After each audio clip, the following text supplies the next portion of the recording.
चैत महिना तपाईँ मकर राशि हुनुहुने जनहरूका लागि के छ कस्तो छ भन्ने विषयमा हामी चर्चा गर्नेछौँ। यहाँले गर्नुभएको प्रयत्न र प्रयास बमोजिमको सफलता प्राप्ति हुने देखिरहेको छ।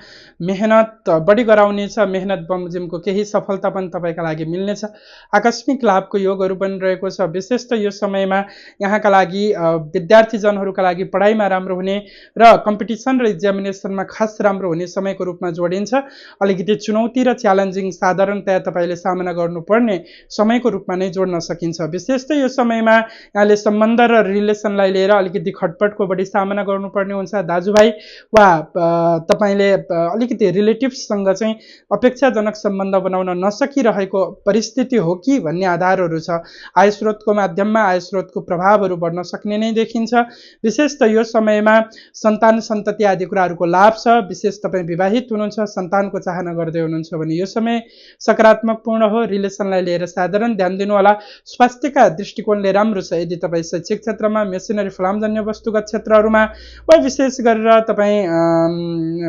गरेर देश विदेशतिर रहेर कुनै पनि काम कार्यको प्रयत्न र प्रयास गर्ने सोच विचारमा हुनुहुन्छ भने यो तपाईँ मकर राशि हुनुहुने जनहरूका लागि खास राम्रो मान्न सकिन्छ। यो थियो मकर राशि।